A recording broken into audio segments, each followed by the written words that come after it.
Salve María, el podcast católico en español de los Heraldos del Evangelio.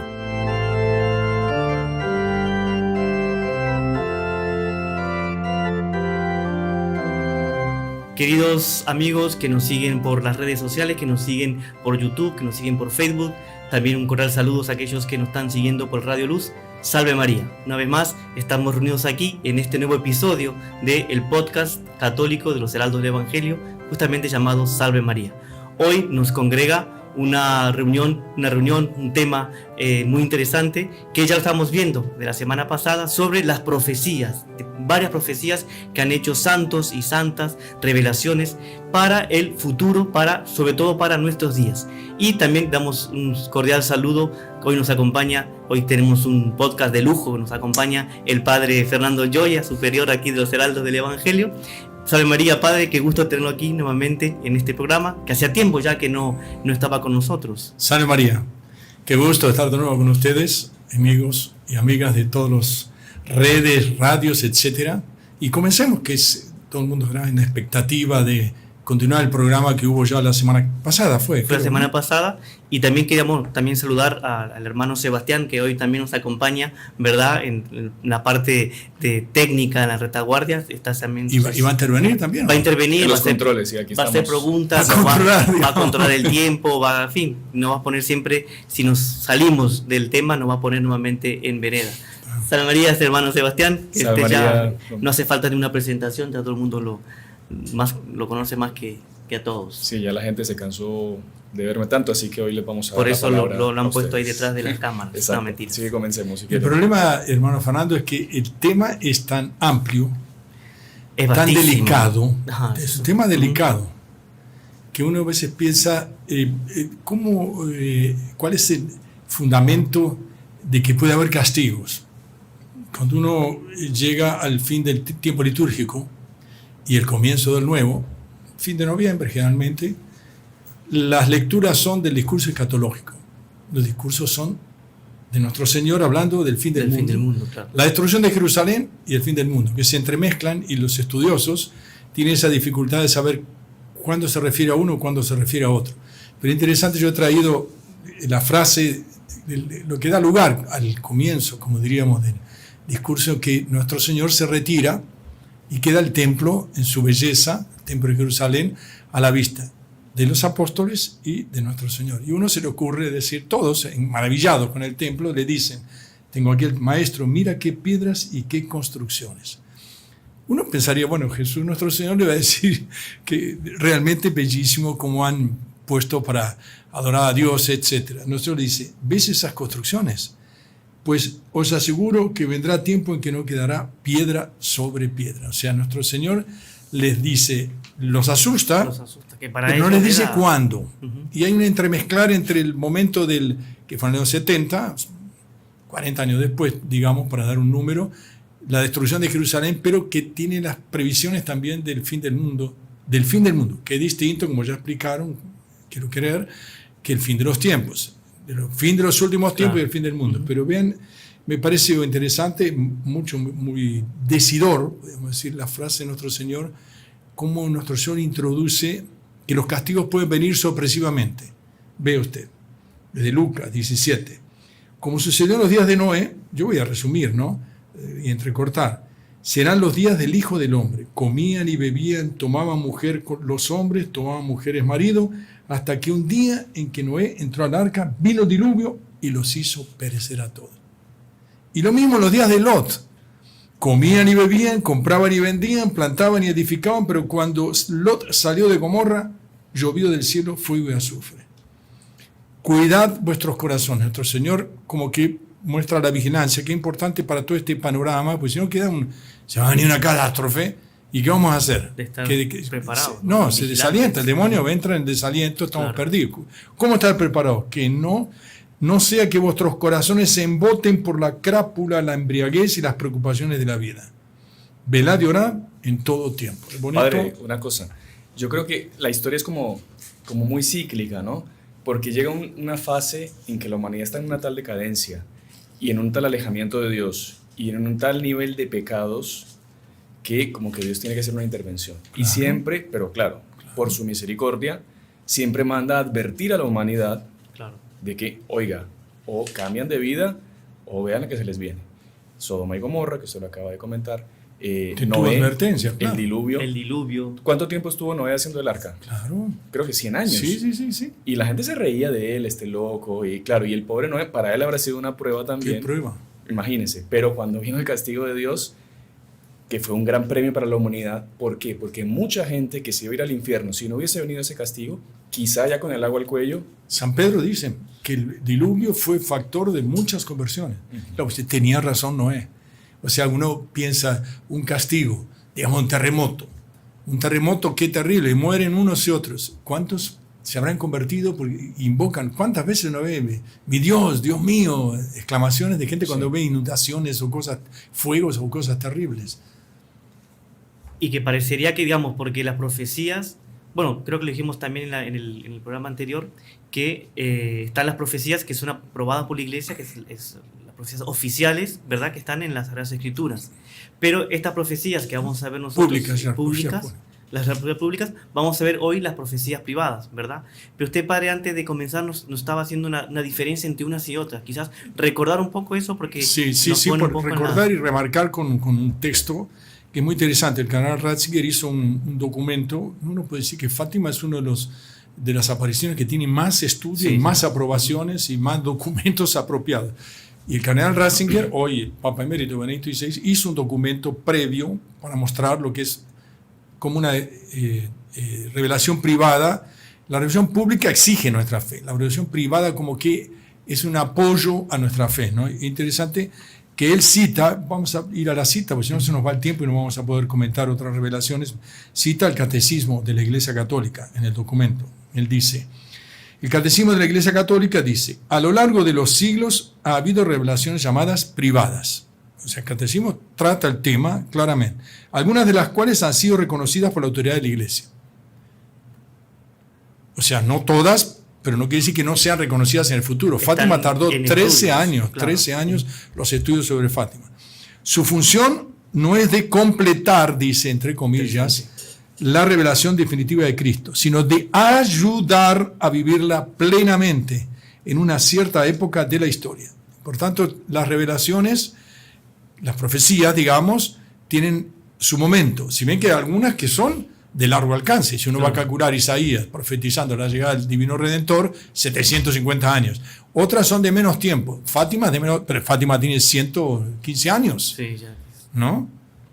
O sea, me parece que en ese aspecto, para tener claro, digamos, cómo el papel de la revelación privada, no sé, tiene una serie de condiciones también la revelación privada. Yo tengo aquí, padre, una cosa que me mandaron mucha gente para ver, discernir cuándo una revelación privada se le puede dar credibilidad, digamos. Claro, o por lo menos que la Iglesia, la Iglesia se lo toma serio y lo estudia para ver si esa revelación no tiene nada en contra de la fe o que puede llegar a ser verdadera, o sea, que ella la acepta como tal. Entonces dice aquí, son unos 5 puntos que toma la Iglesia en cuenta para ver si una profecía, una revelación privada puede ser creíble, o por lo menos que se le puede estudiar, ¿no? Dice, en primer lugar, se tiene que averiguar si la profecía privada se opone a una canónica o verdades reveladas. O sea, que no se opone a la enseñanza de la fe, Biblia, la fe, claro. La enseñanza de la revelación pública, que es las Sagradas Escrituras. Otro punto, si no hay oposición alguna y no se trata de cosas inútiles y ridículas. O sea, que no puede ser una cosa que se me empezó la Virgen y me dijo, y es una tontería o una cosa que no tiene ninguna enseñanza. Otro punto, si se trata de acrecentar la gloria de Dios y el provecho de las almas, o sea que esa revelación tiene que ser para gloria a Dios, glorificar a Dios y para el provecho de las almas. Caso típico, la Virgen de Fátima, claro. Que eso es gloria a Dios, obviamente, y para las Lourdes también. Lourdes y todas. La María Milagrosa. Y es para beneficio de nuestras almas, crecemos en la fe. Después dice, si las circunstancias de personas y motivos abonan la honestidad de la profecía. Otros, si además de la profecía consta de varias partes y se confirmaron algunas, se pueden fundadamente creer que se confirme el resto. Porque como usted decía, Que hay cosas por Fátima, muchas cosas que se han cumplido Y todavía otras que y otras faltan cosas que no cumplir. se han cumplido. Exactamente. Sin embargo, si ya se cumplieron, obviamente que es muy posible, seguramente se va a cumplir también el resto de las profecías. Pero entremos en las profecías, porque si no, Y ahí sí, no, se nos va a ir el eso, tiempo. serían Ya esos se nos fue la mitad del los programa. puntos para ver si una profecía digamos, tiene un peso, ¿no? Que se puede estudiar y que se puede... Porque no creer. es solo, porque uno podría decir, bueno, son santos y por tanto, bueno, pero puede ser personas que no están canonizadas, que sean venerables o que no están nada, no tienen nada, Ujú. que murió en olor a santidad, muchísimas de estas que tengo aquí o que debe tener usted ahí, pues montones. El padre de Casté, este sacerdote fallecido, los señores del Evangelio, hizo una postilla, un documento de no sé cuántas páginas, pero te Muchísimo. digo, Y sobre todo, bueno, lo que vamos a tratar aquí, súper documentado. Súper documentado, todo. Con ¿sabes? citaciones, de dónde fueron sacadas, una pequeña Un documento biografía de muy la valioso persona. porque uno abre y clasificado en temas, ¿no? Yo creo que la vez pasada trataron la crisis de la iglesia. Ahora me parece que valdría la pena tratar, digamos, catástrofes o castigos, etcétera, anuncio de castigos, pero no solo eso. Porque Veremos al final. es muy interesante que las profecías, muchas hablan obviamente de castigos, catástrofes, pero también de la gloria de Dios, la glorificación de Dios, de un gran triunfo de Dios, de la iglesia. Entonces, Y después trataremos... también, no solo eso, el triunfo, tiempo de paz, porque lo prometió en Fátima, y la presencia de hombres, porque ¿quiénes son los apóstoles de los últimos tiempos? ¿Qué quiere decir los últimos tiempos? de hombres providenciales. ¿Quiénes son esos claro. hombres? ¿Cómo sean las características? Es muy interesante al final, si nos da tiempo, si no da tiempo. No sé Si no da empiezan tiempo. a leer ya las Sí, profecías. se vale, seguramente la nos va a dar profecía. tiempo, sí. Mire, me traje tres, separé tres. Mire, una Santa Catalina Labouré, 18 de julio de 1830 es. ¿Se acuerdan? Santa Catalina Labouré en París, es la hermana de la medalla De la medalla milagrosa, milagrosa, sí. que recibió la medalla milagrosa, etc. Es muy bonito, el lugar muy bendecido. Él dice una frasecita nomás, que cuando le comunicó a Carlos X, dice: el mundo entero será atropellado por desgracias de toda suerte. ¿Por qué Santa Catalina Labouré, el medio que te trae la medalla milagrosa, una medalla que va a proteger, de pronto sale con que ya había hablado de la crisis del país, de Francia, pero que impresionante. Pero lo curioso es que nos dice cuál va a ser el castigo, sino que va a ser de todo género. O sea, es una cosa de una magnitud, de una densidad impresionante. Lo que también es interesante en las de catástrofes, que he visto, no sé si usted también profundizando en ellas, muestra cómo el pecado, impresionante, los detalles de pecados en otros tiempos, digamos hace Inimaginable. 100 años o 80 años o más, que es como posible que previeron esas profecías, lo que prueba que es una profecía. Mire esta, por ejemplo, son 4 niños, no sé cómo se pronuncia, Giri, en Alemania, en el norte de Alemania, en la frontera con Holanda. Los niños se llamaban de 12 a 14 años, o sea, ya maduros, preadolescentes, Annie, Gret, María y Sully. Fueron presos por la Gestapo nazi Wow, y ¿sabes? fueron prohibidos de ir al lugar, y la gente también. Ellos tuvieron como 100 apariciones, pero pocas veces la Virgen hablaba, pero las veces que habló, mire lo que dice. Dice, los tiempos en 1946, o sea, contemporánea, se puede decir contemporánea. Bastante reciente. Los tiempos se tornaron cada vez más graves. 46, bueno, claro, pero había terminado la guerra, la Segunda Guerra. Si los hombres no se convierten y continúan a ofenderme, a mí y al Inmaculado Corazón de mi madre, sobre ellos caerá un castigo aún más terrible. Estaban terminando la Segunda Guerra Mundial. Ellos me ofenden diariamente, vean, por medio de pecados, de impureza, soberbia y codicia. Qué impresionante. Es impresionante cómo... Y todo eso también tiene mucha relación con Fátima también. Miren la relación con Fátima, se va a sorprender. Yo me sorprendí cuando lo leí. Los hombres deben hacer penitencia y convertirse, lo mismo que en Fátima, para que yo pueda retirar mi mano castigadora, mas si no lo hicieren y no se reconcilian conmigo, el castigo vendrá. Se recuerda que en el tercer secreto de Fátima aparece un ángel con la mano, con una espada de fuego que dice Amenazando, penitencia, dice, penitencia, ¿no? penitencia, Penitencia, tres penitencia, veces, penitencia, sí. diciendo penitencia, penitencia, penitencia. Y la Virgen con una mano como deteniendo, lo mismo aquí. Porque yo puedo retirar mi mano castigadora. O sea que es terrible la situación ante los pecados y las ofensas. Y otro más que tengo. ¿Usted tiene alguna ahí o no? Yo tengo una, padre, A ver. que yo la separé porque es un poco bastante anterior a la que usted acaba de leer, Bueno, porque pero es del siglo XIV, de San Vicente Ferrer. Pero San interesante. Vicente Ferrer A ver qué nació, dice. estuvo entre el siglo XIV y el siglo XV. San Vicente Ferrer fue un santo, fue un dramaturgo impresionante, de milagros impresionantes. Hizo Y muchísimas 800 profecías. milagros en vida, sabía. Pero no sirven para nada para la canonización, los milagros en vida. Solo sirven los milagros post-muerte. Ajá. Pero aquí Post-mortem. es interesante por qué yo seleccioné esta, porque yo creo que esta profecía, usted, cuando yo era más joven, en los Heraldos del Evangelio en Argentina, creo que usted me la comentó y me quedó súper marcado. Estamos hablando, pues me alegro, yo no me estamos acuerdo hablando de eso. un poco después de la profecía que usted leyó, o sea, en la década del 80. Después de la guerra. Después de la guerra. Pero es muy interesante porque ahí me quedó muy impresionado eso, y me quedó muy marcado. Y cuando la encontré dije, mira qué interesante. Porque dice así: vendrá un tiempo que ninguno lo habrá visto. Llorará la iglesia. Las viudas se levantarán hiriendo sus pechos y no encontrarán consuelo. Ahora está lejos, pero llegará sin falta, dice San Vicente Ferrer. Llegará sin falta y muy cerca de aquel tiempo en que dos empezarán a hacerse reyes. Dos empezarán a hacerse, es muy misterioso. Dos reyes. Sus días no se alargarán mucho. Llorad viejos y ancianos, suplicad, llorad, si algunos sois testigos de estruendo tan grande, de modo que ni fue, ni será, ni se espera ver otro mayor, sino el que se experimentará en el juicio. O sea, que el juicio final va a ser más grave que esta profecía. O sea, dice que lo único comparable a ese sufrimiento y a esas cosas tan terribles que se verán es al juicio final. El juicio final. Lo que pasa es que todos los acontecimientos tienen una similitud con lo que será el juicio final. Exactamente. Por eso todas esas corrientes un poco catastrofistas, milenaristas, que dice, milenaristas, como le dice, que el fin del mundo, esto es el fin del mundo, el fin del mundo, y crea una situación que como que cierra el espacio para lo que veremos después al final del programa, si nos permite el tiempo. Sí. Y esto fue lo que a mí más me llamó la atención cuando usted me lo contó en la década del 80 y que lo repetimos aquí, que me llamó muchísima atención, y van a ver cómo es actualísimo. Dice así: los días no distarán, están ya a las puertas, veréis una señal. ¿Y cuál es la señal? Pero advertid que en aquel tiempo las mujeres vestirán como hombres, esa es la señal, y se portarán según sus gustos y licenciosamente, o sea, inmoralidad, lo que decía también ahí.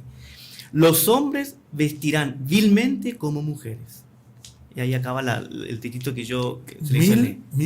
Eso fue en un sermón que él dio, San Vicente Ferrer, el 13 de septiembre de 1403. Ahora, seguramente, no sé, él habrá visto eso en alguna revelación. No, tengo que tener una comunicación. Porque es un sermón. ¿O será que lo estaba viendo y curioso? Sí, es muy curioso. Y sobre todo que él dice, la señal será esa, de cuándo vendrá ese gran castigo, que es comparable al juicio final. Solo el juicio final va a ser más terrible. Es cuando los hombres vestirán como mujeres y las mujeres como hombres. Y se van a entregar, por lo que da a entender aquí, a todos tipos de vicio, de inmoralidad. Y él no vio todo, porque hoy en día vemos hombres vestidos de mujeres, pero con todas las cosas que hoy en día se ven, es mucho peor de lo que está diciendo el caos, aquí. la confusión y sobre todo el ataque a los niños, ¿no? Que en ese sentido es importante, digamos, ir uniendo los factores del castigo. Porque uno puede decir, no, ustedes son catastrofistas también porque hablan de castigo. Hay gente que dice, no, que va a venir castigo. Lo mismo decía el tipo, no es maestro, que no va a venir castigo. Mire usted, claro que... Y nuestro Señor lo dice en el Evangelio. Está. Mire por ejemplo, es Sor Elena Aiello. Es una religiosa italiana estigmatizada. Es bonito, como hubo varios estigmatizados, Sí, como el Padre Pío, que acompañaron los dolores de nuestro Señor en sus manos, ciertamente en el pecho y en las plantas de los pies. En los pies. Decía, de 1954, más contemporánea todavía, recibió la siguiente revelación. Dice, hija mía, ve del estado en el cual me han dejado los pecados del mundo. El mundo está lleno de suciedad por obra de la corrupción. Yo estoy salteando solo trechos. Ellos se han tornado ingratos a mi corazón sacratísimo, nuestros señores, abusando de mi gracia. Han transformado el mundo en un teatro de crímenes. Innumerables escándalos conducen a las almas a su pérdida, sobre todo a los jóvenes. El mundo se ha entregado sin freno a los placeres y se ha dejado llevar por horribles perversiones. Y entra en un tema que es muy importante, dice, el mal ejemplo de los padres lleva, como la familia, ¿no?, a las familias a los crímenes y a las infidelidades, en lugar de invitarlos a la virtud y a la oración. La familia, fuente de fe y de santidad, es mancillada y destruida. Lo que estamos viviendo. Es lo que estamos viviendo. En el 54 es mucho más estable en la institución de la familia que los días de hoy. El mundo no merece más perdón, dice, sino el fuego, la destrucción y la muerte. Los fieles deberán hacer penitencia y rezar mucho para frenar este castigo que ellos han merecido. La justicia divina reclama satisfacción por tantas ofensas y maldades universalmente extendidas y que se han hecho intolerables. O sea, uno ve cómo el pecado es un punto, dice, para que uno no se asuste. ¿Y por qué este castigo? Tiemblan. Si usted va a ver en los momentos de hoy, está viendo incendios, está viendo inundaciones, está viendo guerra, miles de muertos, destrucción, amenazas de guerra nuclear, sí. Situaciones de desintegración moral. Sin hablar de crisis de la iglesia, solo las consecuencias naturales, uno asusta como un aviso de la providencia, porque no digamos como que ¿quién mueve si Dios, yo creo en Dios Padre Todopoderoso, creador del cielo y de la tierra, por tanto todos los fenómenos naturales que ocurren es por permiso de Dios.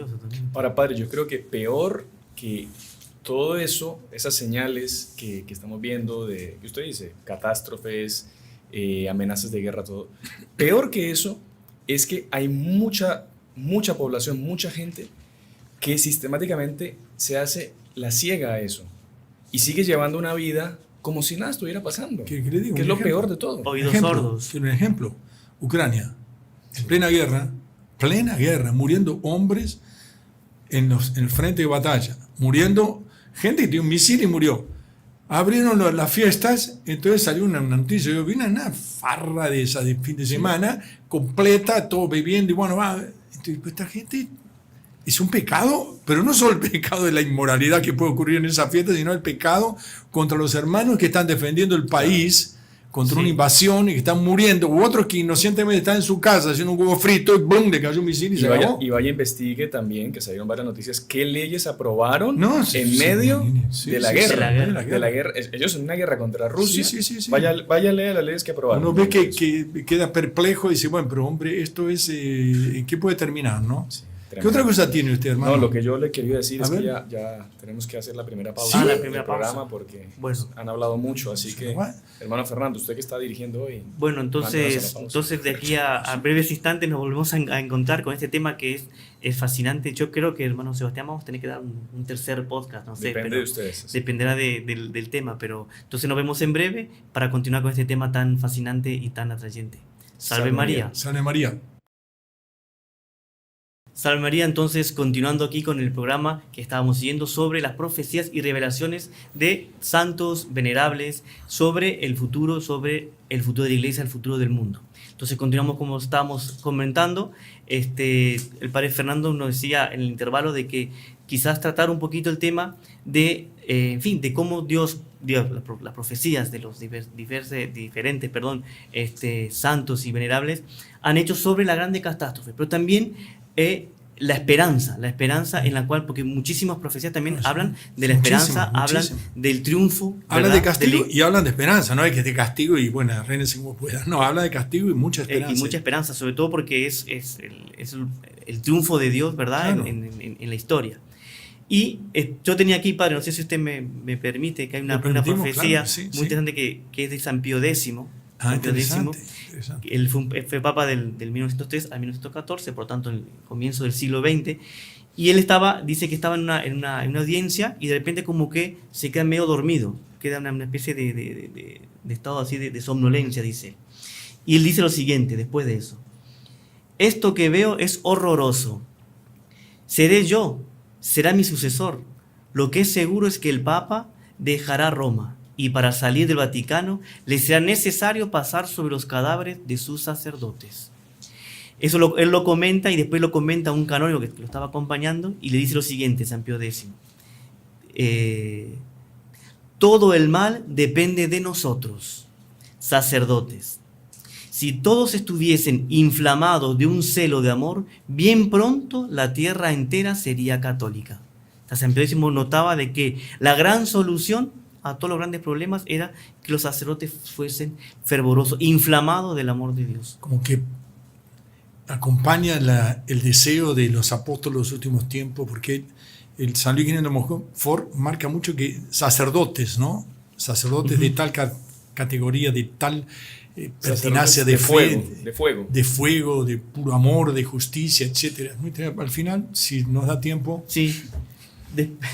Sí.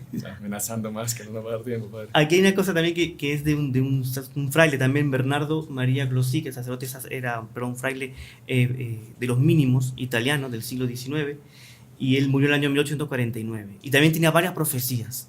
Y de las catástrofes, él dice, muy interesante, dice, vendrá un flagelo terrible y dirigido únicamente contra los impíos. Será un flagelo enteramente nuevo y como no se ha visto en nosotros en el mundo, en otras épocas históricas. Y aquí me parece una cosa muy interesante, padre, que me parece que también introduciría también para la esperanza y para la victoria. Dice, el cielo y la tierra se unirán y grandes pecadores se convertirán porque entonces conocerán a Dios. Entonces uno ve que es una intervención de Dios y cómo el cielo y la tierra se unen y ahí los grandes pecadores se convertirán. Y es por eso que yo creo que está habiendo guerras, está habiendo todo, pero la gente no se convierte. No se convierte justamente porque no hay esa unión entre el cielo y la tierra. Y porque esa pseudo paz lleva al relajamiento espiritual. Por eso no puede decir, no lo van a tomar mal lo que tienen los dueños de centros comerciales, lo que sea, o cines, o lo que sea, o lugares de comida y qué sé yo. En los hospitales hay más fe que en esos otros lugares. Claro, cuando uno está en el centro comercial, la persona y va de un lado para otro, la fe es como que se evapora. En cambio, cuando hay sufrimiento, hay como que el hombre se vuelve hacia Dios, ¿no? Exactamente. Pero es la importancia, ¿no?, de esa unión entre el cielo y la tierra, para que los hombres reciban una gracia y conozcan a Dios. Es que sin esa unión del cielo con la tierra y de la tierra con el cielo, Monseñor Juan Klein insiste mucho, nuestro fundador, en eso. Él decía, por ejemplo, que las iglesias que construyamos en su belleza tiene que ser una unión, como que una ventana al cielo, pero una unión entre el cielo y la tierra y el cielo. Un juego de ángeles y de los hombres y mujeres que invocan y que se siente, es una maravilla, es como el cielo en la tierra, como dice, esto parece un cielo. Ahora, ¿no? padre, también, y hermano Fernando, unión del cielo con la tierra también se refiere un poco a manifestaciones más patentes de las cosas sobrenaturales, de los ángeles. Sí. Exactamente. O mismo los demonios también. Los demonios. Miren, se aparece un ángel y toda la humanidad ve amenazando a la tierra, o un demonio, bueno, que también hay profecías sobre eso. Sí, claro, incluso el doctor Pino Correa Olivera, él hablaba de eso, de demonios que se aparecerían ofreciendo, por ejemplo, curas contra enfermedades misteriosas. Sí, claro que sí. Y gente con tal de estar curada y seguir llevando una vida de pecado, iba y lo adoraba sin ningún problema. Si las pandillas tienen muchas cosas de satanismo, ¿no? Muchos de cosas de satanismo. Han descubierto eso. En todo el mundo, no solo aquí, en todo el mundo. Pero aquí, digamos, lo interesante justamente es eso, que la solución de ese castigo es tremendo, impresionante, nunca visto en la historia, pero la solución para que acabe ese castigo y venga el triunfo de Dios es que haya esa unión entre el cielo y la tierra, esa intervención divina. Juega un papel fundamental los apóstoles de los últimos tiempos y los sacerdotes, para unir el cielo con la tierra y con los sacramentos, con la Santa Misa, etcétera, ¿no? Y mira lo que dice aquí, dice el santo yo no veré esos castigos, por lo tanto es para nuestros días. Él está hablando del siglo XIX. Yo no veré esos castigos, los cuales serán seguidos de una reorganización general y un gran triunfo para la Iglesia. Felices aquellos que vivan en esos días afortunados, porque reinará una verdadera y fraternal caridad. Mas antes que esas cosas lleguen, el mal habrá hecho progresos en el mundo que parecerá que los demonios han salido del infierno. Tan grande será la persecución contra los justos que estos tendrán que sufrir un verdadero martirio. Impresionante. Y eso fue... siglo XIX. Siglo XIX. Sí, impresionante. Lo que se ve hoy en día también. ¿Cuántos lugares estamos ya viendo noticias de que empiezan a perseguir oficialmente a la iglesia. Oficialmente a la iglesia. Empiezan Oficialmente a la iglesia. expulsar congregaciones, Sí, empiezan sí, a cerrar conventos, empiezan... Radios, cierran radios católicas. O sea que no, imagínense. Evidentemente. Todo lo que vaya contra los planes del mal, Sí. ellos no van a parar. ¿Qué tiene hasta- más ahí usted? Tengo aquí para que es también muy Sí, interesante una mística del siglo XIX, entre el siglo XVIII y el siglo XIX, que es una terciaria de los trinitarios, la venerable Isabel Canori Mora, italiana también. ¿Ese que tiene un cuerpo corrupto es? No es Canorimona. No, creo que es la Beata Ana María Taís. Taís, María ¿no? Taigi sí que está Ana María Taigi, incorrupto. qué pena, no y trajimos que de eso. sí. Y ella dice que tuvo una visión en el año 1818, también todavía estamos en el siglo XIX.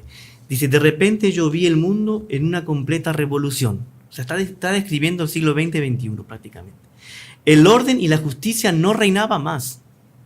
De lo que estamos viviendo hoy en día. Los 7 pecados capitales eran llevados en triunfo. Hoy en día esos orgullos, etcétera, etcétera, que hay, llevados en triunfo. Por todos lados, por todos se extendía la injusticia, la mentira, el libertinaje y toda suerte de iniquidades. O sea, todo pecado era permitido y era glorificado, llevado en triunfo. Es lo que vivimos. ¿eh? Es lo que vivimos. Es lo que vivimos. Vivimos y vemos. Si no Ajá. vivimos, vemos. Y aquí un poquito en la línea de lo que decía San Pío X también. Pero hay de los religiosos que no observan sus reglas. Dice, hay de todos los sacerdotes indignos del Todopoderoso. Hay de los sacerdotes que se dan al libertinaje. Hay de los que se dejan elevar al máximo por la moderna filosofía condenada por la Iglesia. Siglo XIX, padre. Sí, Siglo 19. Imagínense hoy. Imagínense hoy. 1818 fue lo que dijo. Imagínense hoy. Sí.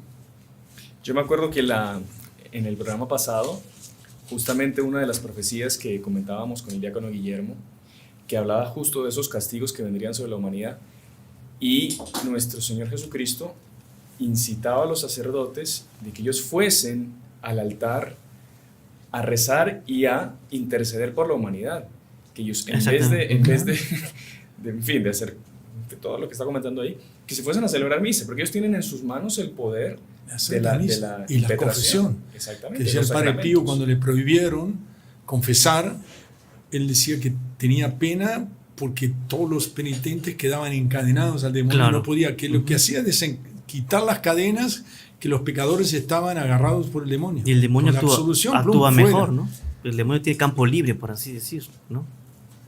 Una cosa que interesante, ¿qué tiene? ¿Usted iba a decir algo? No, o sea, Este- ¿qué pasa, padre? Que hay un montón de profecías No, sobre... pero ¿cómo nos encaminan a situaciones de pecado, de castigo?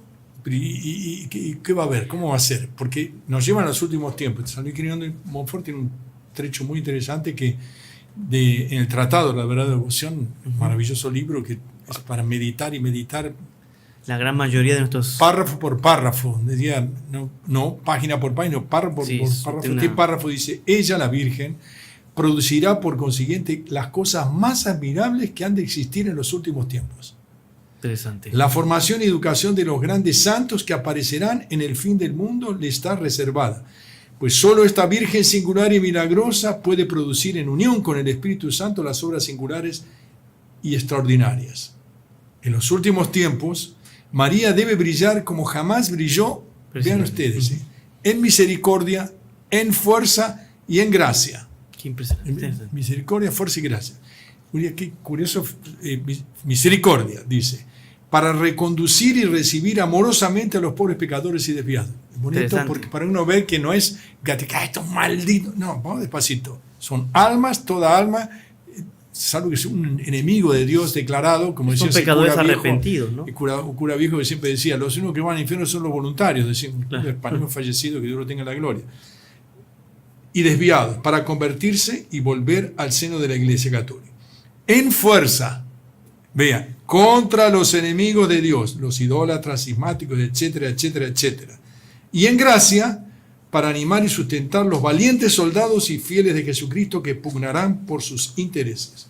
¿Cuándo vendrá ese diluvio de fuego, de puro amor, que debe encender la faz de la tierra, en que todas las naciones han de arder en él y convertirse? San Luis Quirino de Montfort es el profeta del reino de María, El reino de María. profeta del triunfo post-castigo del Inmaculado Corazón de María, como está previsto en Fátima. Y esto en 1300 años tiene que salir de Montfort. Y que para atrás. parecería que, digamos, una de las condiciones es el arrepentimiento, ¿no? Aquellos que estén arrepentidos van a ser acogidos por Dios y van a ser parte de ese triunfo del reino de María. Sí. Porque, Pero no solo arrepentimiento, él ahí habla muy claramente de que la devoción a la Virgen ujú, es justamente como que esa tabla de salvación, para la Claro, humanidad, claro.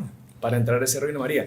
Y de sabe esa que- tabla van a subir los que se arrepienten. Exactamente. Y Sí. también aquellos que son contra, porque dice, los idólatras, ¿verdad? Sí, sí. Eso van a ser también Sí, claro que sí, castigados. castigados. Claro que sí. Y pues si no saca a los enemigos Ujú. del campo, no. Pero es muy interesante que eso lo hablábamos también en otro programa hace un tiempo ya con el padre Manuel Rodríguez, que cómo en esta época que estamos viviendo se ven esos contrastes. Por un lado, todo ese caos y toda esa inmoralidad y tanta cosa horrible, pero por otro lado, cuántas miles de consagraciones a la Virgen que se están Claro, dando. exactamente. Cuánta gente que en este año se ha consagrado a la Virgen por el método de San Leguino de Montfort.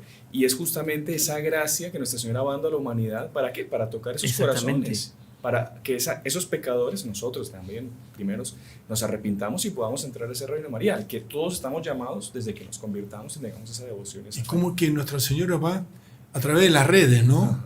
Tocando los corazones y atrayendo en la línea de lo que dice San Leguino de Montfort. O sea, 300 años atrás, qué terrible situación esos profetas, porque es un profeta que profetiza una cosa, pero no la vive. Pero no la viven, no la El ven. profeta que Ajá. profetizó, que vivió la profecía, es San Juan Bautista.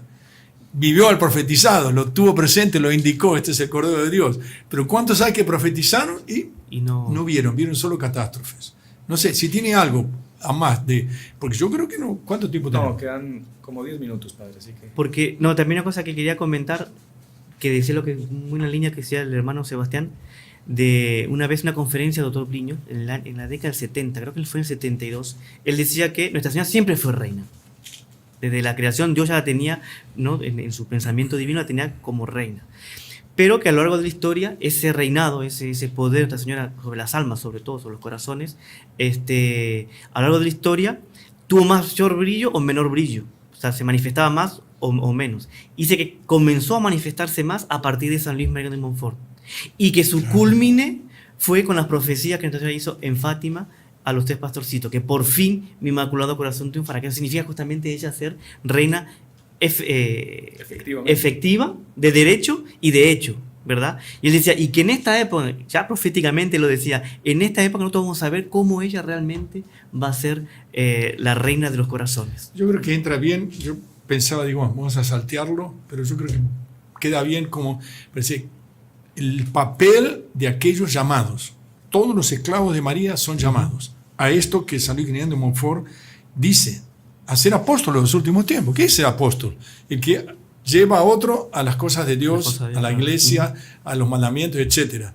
De los últimos tiempos son ahora. Entonces, toda la persona que se consagre y que haga apostolado con otro es un apóstol de los últimos tiempos. Uno con más destaque, con más liderazgo. Pero mire, San Luis de Montfort tiene un trecho, no es tan extenso, yo lo voy salteando, porque él dice, el Altísimo y su Santa Madre, es bonito como pone el Altísimo y su Santa Madre, deben suscitar grandes santos de una santidad tal que sobrepujarán la mayor parte de los santos como los cedros del Líbano se aventajan de los pequeños árboles de su alrededor, según revelación hecha a una alma santa. O sea, él cita a una alma santa. Pero vean cómo es fundamental que esos apóstoles de los últimos tiempos tienen que ser santos. Dice, estas grandes almas llenas de gracia y de celo serán especialmente devotas de la Santísima Virgen. Yo voy salteando, hay pena, Sí. pero no hay forma. Dice, por sus palabras y por su ejemplo, arrastrarán todo el mundo a la verdadera devoción. Y esto les ha de atraer enemigos sin cuenta. Es interesante Muy eso. interesante. Interesante, claro. Enemigos sin cuenta. No, perdón, 50 no enemigos. 50 enemigos. Enemigos sin cuenta. Que no va a haber- sin número. innumerables, sí. Innumerables.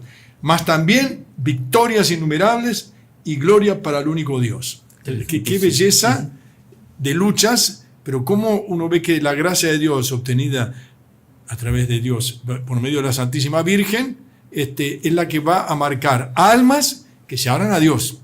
Recordemos a la Madre Santa María Maravillas, creo que Madre Maravillas, Maravillas. Madre Maravilla, Santa, ¿no? Madre Maravilla de Jesús, que ella decía a las religiosas, para progresar, si tú le dejas, si tú dejas que Dios actúe, es como el otro día vimos San Pedro que dice, Señor, sálvame en el medio del agua, y le dio la mano, y la mano de Jesús, la mano de María es la que nos hace.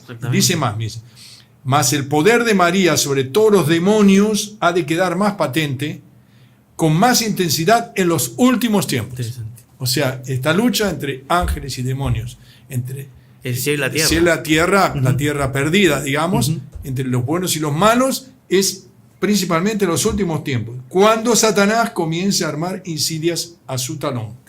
Esto es, a sus humildes siervos, a sus pobres hijos, los cuales ella suscitará para combatir al príncipe de las tinieblas. Por tanto, el apóstol de los últimos tiempos, nosotros, queridos hermanos, vosotros consagrados especialmente, y los que se van a consagrar, son el talón de nuestra vida que el demonio trata de molestar. ¿Cuánta gente ha contado el día que se fue a hacer la consagración presencial, por ejemplo?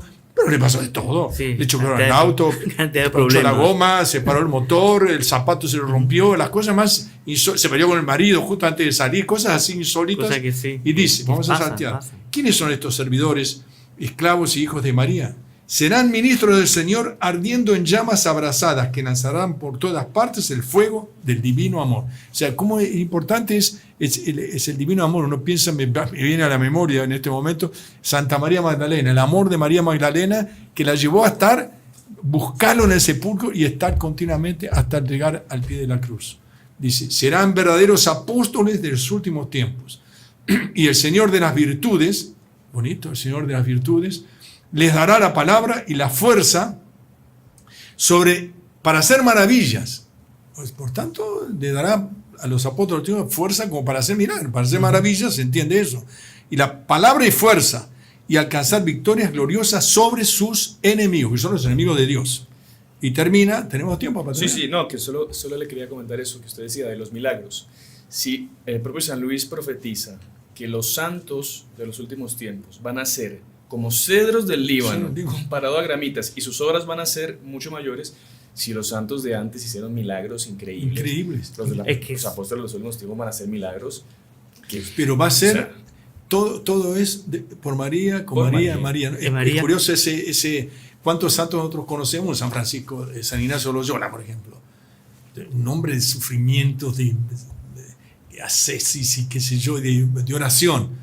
Y uno dice, pero si nosotros somos todos débiles, una flaqueza espiritual, una debilidad, va a ser la mano de Dios. Por eso no importan, creo que un salmo dice, no importan las armas y los hombres, lo que importa es tener en consideración que estamos del lado de Dios. Termina diciendo, mire, sabemos en fin que serán verdaderos discípulos de Jesucristo, andando en las pisadas de su pobreza y humildad. Bonito, porque muestra las advertencias de pecados. Si no anda en la pobreza, espíritu de pobreza, no anda en la humildad. Y el desapego al... El desprecio del mundo. Todo lo contrario. Usted ve a veces, yo a veces me quedo perplejo, la tesis, digamos, dejamos la sotana, dejamos el clergyman, la camisa, nos pasamos al blue jean. Claro. Antes andaba en mula y se iban de sotana. El cura Brochero en Argentina, que iba de mula, de sotana, con el sombrero y todo. Ahora tiene aire acondicionado, carro, pick-up, qué sé yo, y creen que va a traer. ¿Cuál es la diferencia? ¿Qué diferencia puede encontrar un joven que sienta vocación al sacerdocio? No, exactamente. Lo encuentra en el centro comercial, en el cine, en una discoteca. Entonces, pues, en verdad que hay algo aquí. Por tanto, desprecio del mundo y caridad. O sea, caridad es darse a los otros, con todo, amar a Dios y darse, enseñando el camino estrecho de Dios.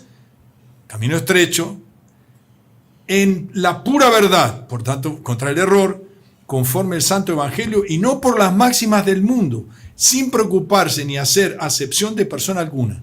Todos, pueden venir todos. Claro, no se trata de raza, no se trata mismo ni de religión, ni nada, ni de sexo, nada. Sí. Nada, no hay acepción ninguna de persona, sin evitar escuchar o temer ningún mortal, por poderoso que sea. Tendrán en la boca la espada de dos filos de la palabra de Dios. Bonito, en sus hombros ostentarán el estandarte ensangrentado de la cruz. A la derecha el crucifijo, a la izquierda el rosario. En el corazón de los hombres, en el corazón los nombres sagrados de Jesús y María, y en toda su conducta la modestia y la mortificación de Jesucristo. Son los grandes hombres que han de venir suscitados por María. O sea que realmente podrían hacer otra vez un podcast profundizando Sobre cada detalle maravilloso de la profecía de característica que es una característica que entra del papel de la gracia, el papel de la compenetración, digamos, del pecado, el rechazo del pecado y ponerse en manos de María, ¿no? Exactamente. ¿Qué tiene ahí que sacar? No, no estaba reordenando los papeles. No, hay pero otra profecía, claro, que va muy en la línea de la que dice el Padre de los Apóstoles de los últimos tiempos, que es de San Vicente, se me fue, que es de los crucíferos. San Francisco de Paula. También, que habla también de unos apóstoles de fuego que llevan una cruz en el pecho y que van... Santa Teresa tiene una, yo no la tengo de San Francisco de Paula, pero dice, no la dije porque dice, tuvo una visión, ¿no? Estando una vez en oración, hay tiempo, ¿sí? Sí, con mucho recogimiento, suavidad y quietud, es cortita. Parecía estar rodeada de ángeles y muy cerca de Dios, Santa Teresa de Ávila. Comencé a suplicar a su majestad por la iglesia. Bonito, Santa Teresa de Ávila, en aquellos tiempos que ella luchó por la restauración de la orden carmelitana, por la radicalidad de la orden carmelitana. Restauró la muy orden. perseguida, complicado todo, dificilísimo todo. Y ella tenía un empuje, la gran Santa Teresa. Suplicó por la iglesia. Dióseme a entender el gran provecho que había de hacer una orden en los tiempos postreros. Y con la fortaleza que los de ella han de sustentar la fe. Estando una vez rezando en el Santísimo Sacramento, cerca, aparecióseme un santo cuya orden ha estado algo decaída. Tenía en las manos un libro grande, abrióle y díjome que leyese unas letras que eran muy grandes y muy legibles que decían así: en los tiempos advenideros florecerá esta orden y habrá muchos mártires. Interesante también. Misterioso. Yo me acuerdo también, si usted me permite, que habían contado algo de la pastorcita Jacinta, que ella pasaba muchas partes, muchos momentos del día, como que mirando para el cielo, como que pensando en algo, y una vez le preguntó, creo que fue Francisco, ¿en qué estás pensando? No, estoy pensando en ellos, estoy rezando en ellos. Y como que refiriéndose a esa orden que vendría en el futuro, justamente para instaurar ese reino de María, ¿no? Que es lo que profetiza. Los apóstoles en los últimos tiempos tienen jerarquías, claro que sí. O sea que no. Pero todos estamos llamados. Todos estamos llamados, todos los esclavos de María. Padre, yo creo que ya se nos fue el horario. Se nos fue el horario. También, sí. Qué pena. Pero bueno, yo creo, padre, que digamos el tema es vastísimo, no se puede en tan poco tiempo, en 2 programas hacer todo, pero interesante que lo que nos tiene que dejar como trasfondo es esas 2 cosas, de cómo la advertencia de Dios, porque esas profecías se van a cumplir, ya, no solamente por lo que lo dijo la Virgen de Fátima, sino toda la profecía que acabamos de ver, que así brevemente, pero también esa esperanza, esa confianza, y por eso estaba moviendo los papeles que tiene ahí, y estaba viendo que una de las condiciones para que una profecía sea creíble, dice, se trata de acrecentar la gloria de Dios y el provecho de las almas. Yo creo que sobre todo es eso, de que todas esas profecías son para la gloria de Dios y el provecho de nuestras almas. Claro. Y tenemos que aprovechar lo máximo, prepararnos para esas calamidades, esos castigos que San Vicente Ferrer decía que solo el juicio final va a ser comparado, o va a ser peor, mejor dicho. Pero tener esa confianza ¿en qué? En el triunfo del corazón de María, y también hacer parte de ese triunfo. Estar en esa tabla de salvación que es Nuestra Señora, para no estar del lado de los réprobos, de los idólatras, etcétera, y de todos estos que van a ser, por así decir, como lo dicen las profecías, barridos de la faz de la tierra, y hacer parte, sino, de ese reino de María, ¿no? Entonces, creo que eso como punto final, me parece, padre, no sé si... Como punto para profundizar, podríamos decir, pedir el aumento de la devoción a la Santísima Virgen. Exactamente, porque ahí está. Ser más de Jesús, hay que ser más de María. Ahí está la solución. Cuanto más devotos de María, cuanto más dados a María Santísima seamos, más nos preparamos para esos momentos difíciles y más seremos apóstoles de los últimos tiempos. Entonces nos queda solo agradecer a aquellos que nos están siguiendo, ¿verdad? En las redes sociales. También un saludo cordial a todos los que nos escuchan por Radio Luz. Y vamos a pedir al Padre Fernando que, como para finalizar con broche de oro, la bendición sacerdotal. El Señor esté con ustedes. Y con tu espíritu. Y la bendición de Dios Todopoderoso, Padre, Hijo y Espíritu Santo, descienda sobre ustedes, vuestras familias, y permanezca para siempre. Amén. Amén. Salve María. Salve María. Y si le gustó el video, no se olvide de inscribirse en el canal, dejar su like y activar las notificaciones en la campanita para no perderse ningún video del canal. Comente y comparta con sus amigos y familiares.